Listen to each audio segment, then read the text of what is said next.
Olá, eu saúdo a todos com a graça e a paz de Deus nosso Pai, de nosso Senhor e Salvador Jesus Cristo. E são todos bem-vindos a mais um estudo bíblico. Hoje estudaremos o tema 169, que tem como título Incredulidade. E vamos ver o que a Bíblia diz sobre a incredulidade, né? Que é algo com certeza fatal para a alma. É algo que ocasiona perdição. Eu quero convidar a você que se ajoelhe juntamente comigo para elevarmos aos céus uma prece a fim de estudarmos esse tema da Palavra de Deus. Pai Santo, Deus amado, louvado e engrandecido seja o seu soberano nome, Jeová, e o nome de seu Filho unigênito, nosso Senhor Jesus. Agradecemos pela oportunidade de estudar mais uma vez a Tua Palavra. Vamos estudar esse tema, Senhor, tão sério, sobre a incredulidade. E nos ajude, Senhor, a analisar a nossa própria vida, se estamos abrigando a incredulidade em nosso coração, Pai. E nos liberta se estivermos nessa condição, Senhor. É o que te suplicamos em nome de Jesus. Amém, Senhor. Amém.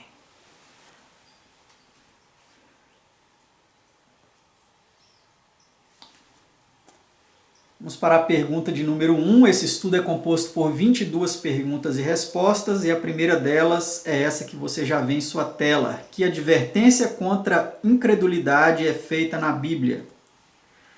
Vede, irmãos, que nunca haja em qualquer de vós um coração mau e infiel para apartar-se do Deus vivo. Hebreus 3, verso 12. Já lemos esse texto, no estudo anterior, mas mais uma vez ele aparece aqui porque a apostasia ela tem muito a ver com a incredulidade, São irmãs gêmeas. Vamos para a pergunta 2. Que é impossível sem fé? A palavra de Deus diz que sem fé é impossível agradar-lhe.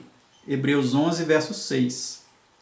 Então, se não tivermos fé, é impossível agradar a Deus. Pergunta 3. Como unicamente podemos ser justificados? Sendo justificados pela fé, temos paz com Deus por nosso Senhor Jesus Cristo. Romanos 5, verso 1. Então nós somos justificados pela fé, não pelas obras. Não é por nenhuma obra que façamos que somos justificados.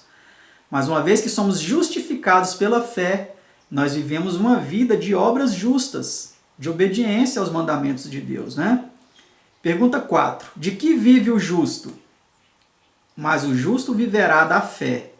Hebreus 10, 38. Outras traduções dizem o justo viverá pela fé, Se os homens são justificados pela fé e devem viver da fé, segue-se que ser incrédulo é não ser justificado e, consequentemente, não viver no sentido aqui mencionado. Pergunta 5. Em quem o Senhor não tem prazer? Se ele recuar, a minha alma não tem prazer nele. Hebreus 10, 38. Então, se nós recuarmos, uma vez que nós recebemos o conhecimento da verdade, e em algum momento até nós vivemos em Cristo, mas nós recuarmos, o Senhor não tem prazer em nós, Pergunta 6. Que espécie de notícias trouxeram os 10 espias quanto à terra prometida? E infamaram a terra que tinham espiado. Números 13, 32. Aqueles homens, eles falaram mal, eles infamaram aquela terra, Pergunta 7. Que disse Caleb da capacidade de Israel para dela se apoderar? Vamos ver o que Caleb disse sobre a capacidade deles de se apoderar daquela terra. Subamos animosamente, possuamo-la em herança, porque certamente prevaleceremos contra ela. Números 13, versículo 30. Então foi uma palavra de fé, de encorajamento, de certeza de que Deus daria aquela terra ao seu povo, Agora vamos ver na pergunta 8 o que disseram os 10 espias. Porém os homens que com ele subiram disseram, não poderemos subir contra aquele povo, porque é mais forte do que nós. Números 30, verso 31. Então olha só, Essas palavras de incredulidade, de falta de fé, foram como um balde de água fria sobre a mente do povo. Pergunta 9. Por que não atingiu Israel a norma da justiça? Vamos ver a resposta. Mas Israel, que buscava a lei da justiça, não chegou à lei da justiça. Por quê? Porque não foi pela fé. Romanos 9, 31 e 32. Então nós vemos aí que até para se chegar à lei da justiça, né, a lei justa, né, a lei perfeita da liberdade, como fala Tiago, sendo praticante, não somente ouvinte, até para se chegar e se obedecer a essa lei é necessário ter fé. Porque muitos estão proclamando por aí, inclusive homens que deveriam defender a obediência a Deus. Não, é impossível obedecer a Deus. É impossível. Sem fé é impossível mesmo. Se você continuar nessa incredulidade aí, com aparência de religiosidade, com aparência de cristianismo, é impossível mesmo. Vamos para a próxima pergunta, pergunta 10. Quando soube do fracasso dos discípulos para curarem um rapazinho doente, que disse Cristo daquela geração? Vamos ver. E ele respondendo lhes disse, ó geração incrédula, até quando estarei convosco, até quando vos sofrerei? Trazei-mo. Marcos 9, 19. Então olha só, Jesus falou isso dos seus discípulos, hein? Porque ele havia subido o monte com Pedro, Tiago e João, que foi onde aconteceu ali a transfiguração, e quando ele desceu do monte, os outros 9 discípulos que ficaram ali não puderam curar aquele rapazinho.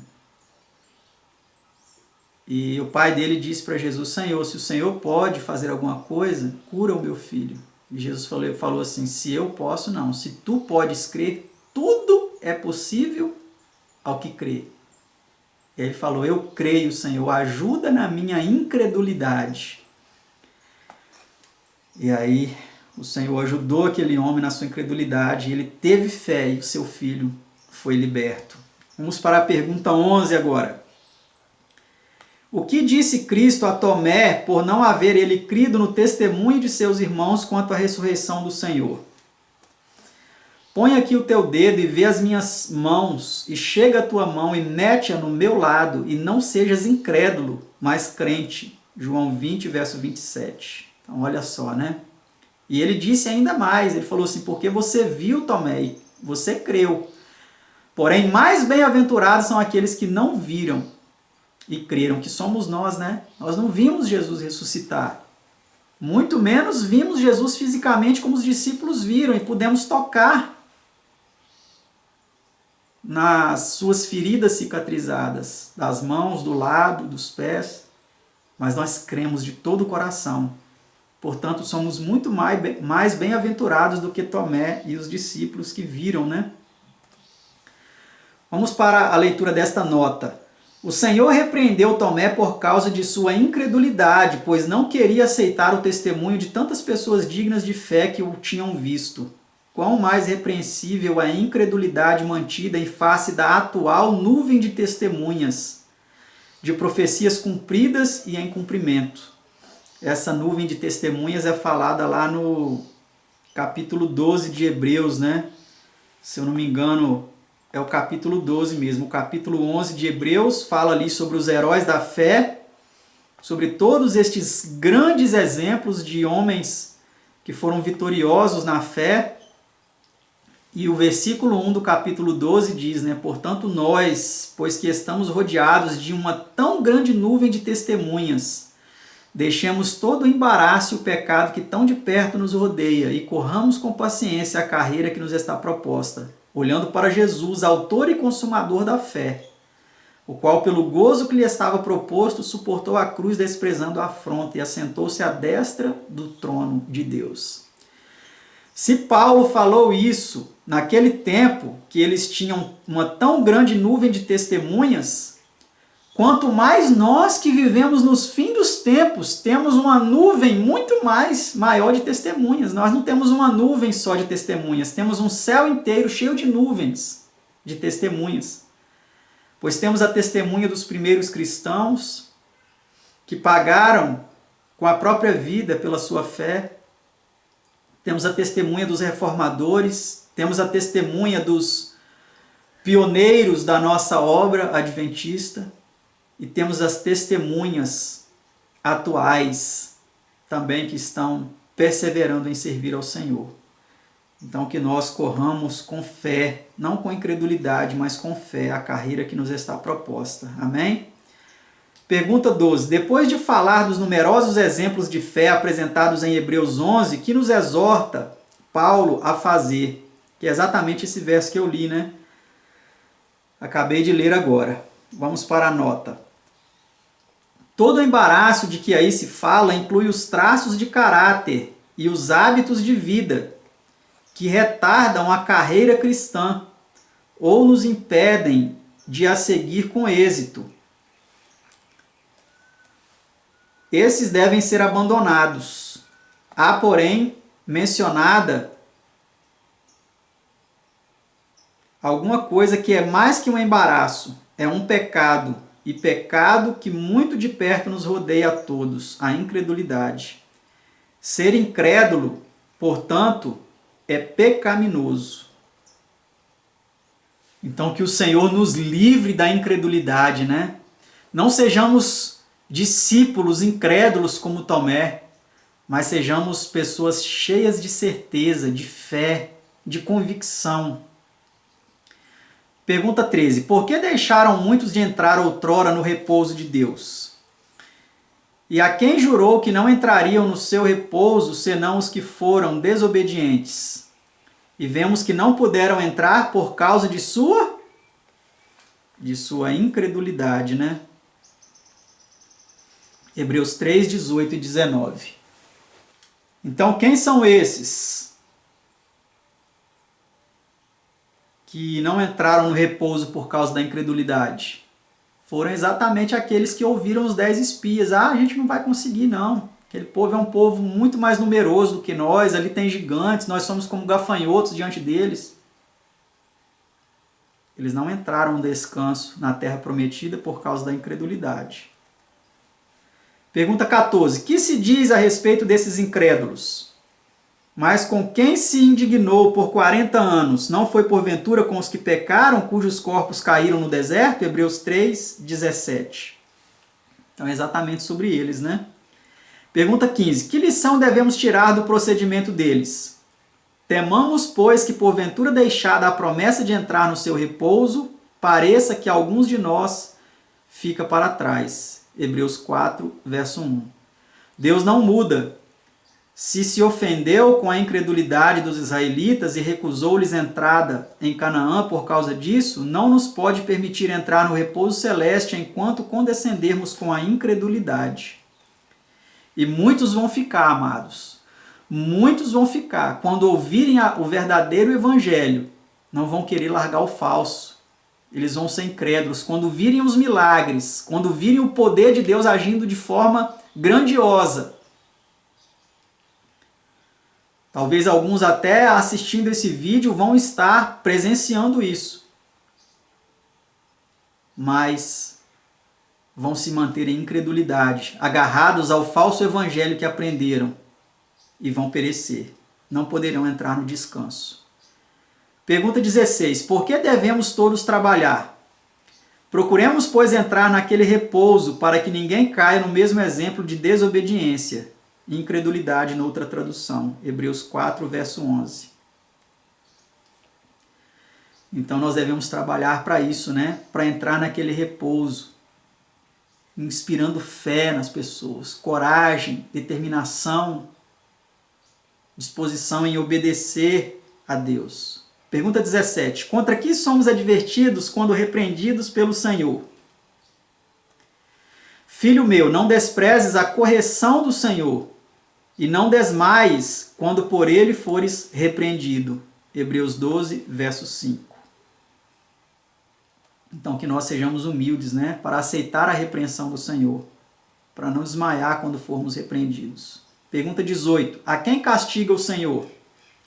Porque o Senhor corrige o que ama e açoita qualquer que recebe por filho. Hebreus 12, verso 6.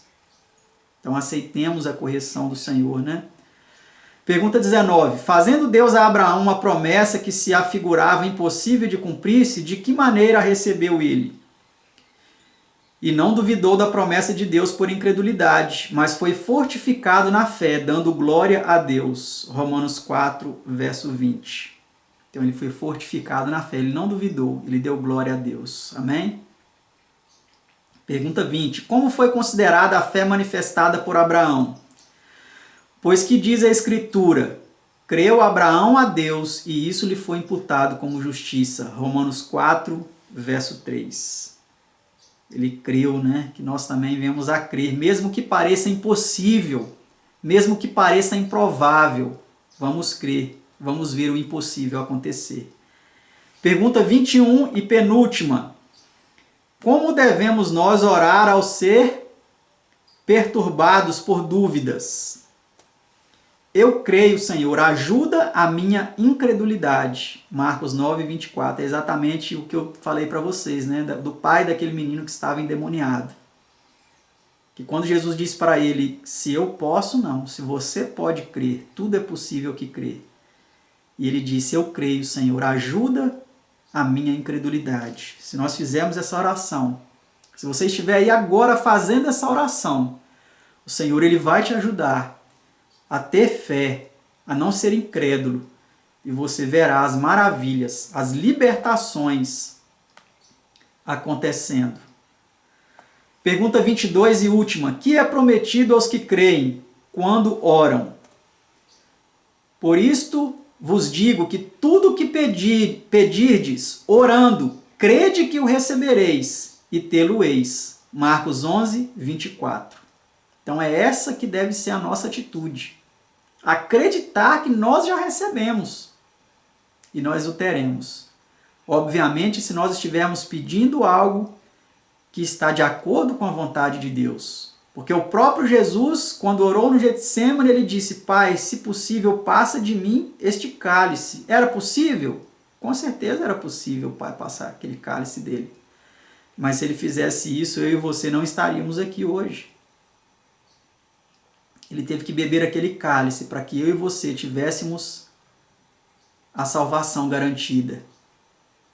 E Jesus complementou a sua oração dizendo, contudo não seja feito como eu quero, mas como tu queres. Que essa seja a nossa atitude. Que vivamos uma vida de certeza, não de incredulidade. Crendo que aquilo que pedimos a Deus, Ele fará, pois o que prometeu é fiel. Vamos orar?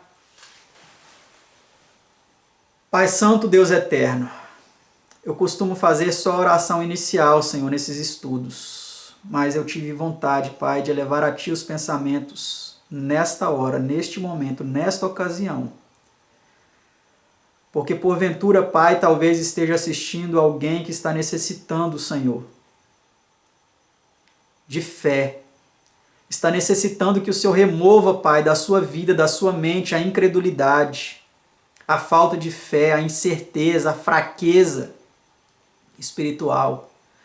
Eu te suplico, Senhor, que esteja com esta alma, Pai, fortalecendo esta alma, Senhor, enchendo esta vida de certeza, de fé, de confiança em Ti, no Teu poder, Pai, para que veja as Tuas maravilhas, para que veja libertações, Senhor, tremendas acontecendo, Senhor.